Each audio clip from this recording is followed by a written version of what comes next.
É assim, as coisas nem sempre são como a gente imagina que elas serão. Nem sempre são. Né?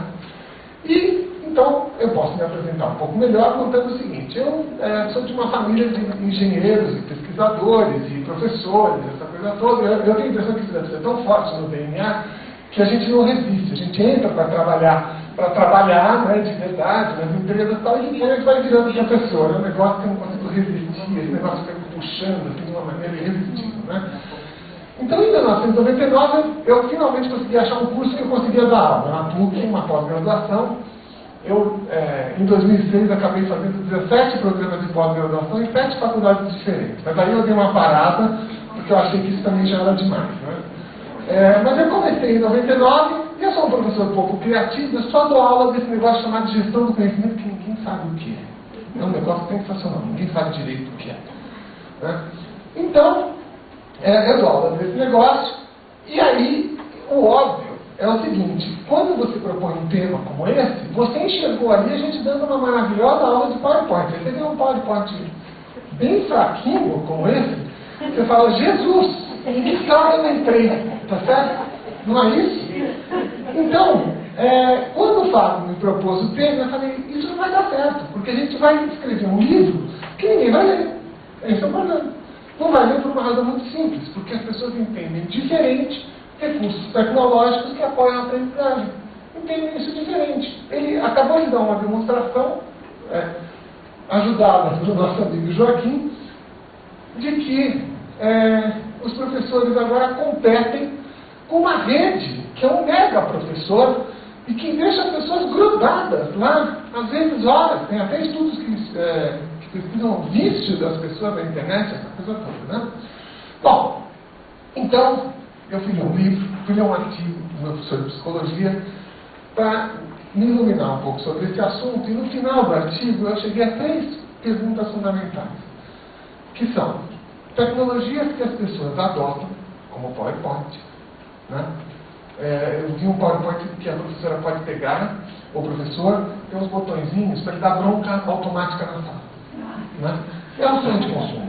É o da lousa inteligente. Tem uns produtos novos agora, que, por exemplo, a sala está muito bagunçada, o professor vem, aperta um botão aqui, o PowerPoint já dá uma bronca na sala.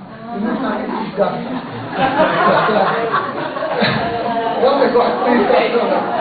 Sabe, uma bronca com aquela vozeirão, alguma coisa assim, já tipo a voz do diretor, né, daquela ameaça padrão, coisa desse tipo. Então tem todos os produtos sensacionais para isso.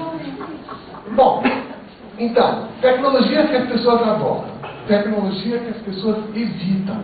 Gente, na hora que esse negócio ligou aqui, eu juro que eu sei fazer ele religar, mas esse micro é daquele que tem aquela coisinha, vai que não funciona. Não é bom ter o nosso anjo lá atrás, que vem aqui e põe de novo para funcionar? Então, tecnologia que as pessoas adotam, tecnologia que elas evitam, e aí tem uma frase sensacional, que é conhecimento que as pessoas transgridem. E aí, os Zamorisa vai para o buraco. Porque é assim, se eu como professor decido que a linha do conhecimento não precisa sempre ser seguida desde o início da história da humanidade, se eu vou introduzir alguma coisa nova no meu conteúdo, na minha aula, o que é um risco, aí pode ser que a tecnologia jogue a favor e jogue contra. Então eu vou fazer um exercício com vocês nessa aula. O exercício é o seguinte: se vocês estivessem escrevendo o livro junto com a gente, e vale pegar o microfone e dar palpites curtos, porque a gente tem bastante gente na sala, então vale pegar o microfone e dar palpites curtos, tá bom? Se vocês estivessem escrevendo o livro com a gente, como é que vocês fariam esse livro? Né? Deixa eu ver se... Ok. Nada muito espetacular. Isso aqui devia ser da minha aula. Beleza. Então, se vocês estivessem escrevendo, como é que seria esse livro? Então, a primeira coisa que me veio à cabeça e que eu resolvi contestar com o nosso organizador de plantão, vocês podem fazer isso, tá certo? Afinal, qual é a visão do conhecimento do seu livro? É assim, existe uma estratégia? O seu livro vai fazer exatamente o que com o conhecimento das pessoas? E que conhecimento é esse? Vai ser aplicado num programa educacional? Vai ser um livro didático? Vai ser um livro conciso? Vai ser um livro que aborda tudo, um livro completo? Como é que vai ser esse livro? Então eu queria que vocês fossem anotando durante a aula, e se vocês sentirem uma vontade irrefreável, irresistível de falar, peçam o microfone e falem. Não deixem a peteca cair. Não deixem a peteca cair. E eu vou propor aqui algumas coisas para pensar. Antes disso, eu vou passar aqui pelo Joaquim o nosso livrinho. Vou fazer uma coisa que eu costumo fazer em sala de aula. Vou passar aqui pelo Joaquim o nonosso livrinho. Vocês vão perceber que no meio dele tem um artigo escrito com umas folhas soltas, né? Que não fazem parte do livro. Vocês vão perceber, está lá, ó. Mostra lá, Joaquim. É isso aí. O livro é composto do livro, editado pela Pearson, que é um negócio sensacional, e mais um artigo que está lá dentro. Então eu vou contar como é que eu começo a aula. Eu vou começar a aula amanhã em Sorocaba. Então minha aula começou hoje.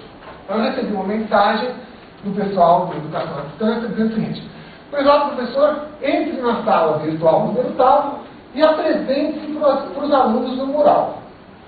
Coisa incrível. Então lá fui eu, daqui de São Paulo, vi que tem uma sala, quem são os professores que já deram aula, quem são os alunos que estão lá, e fiz uma apresentação minha sobre solicitude. Fiz essa apresentação. Amanhã, quando eu chegar na aula às 7 horas da noite, eu vou dizer para os alunos da seguinte maneira: gente, sejam bem-vindos à disciplina de gestão do conhecimento. Essa disciplina começa com prova. Né? É um negócio sensacional. Um professor que entrou na sala, nem se apresentou direito, e já vai dar uma prova. E a prova é a seguinte: prezados alunos, vocês têm que escrever um ensaio consistente, bem fundamentado, de 3 páginas. Não pode colar, porque o professor é uma fera na informática, vai encontrar rapidamente se vocês colarem. E esse ensaio tem que ser publicado em mídia aberta de grande circulação.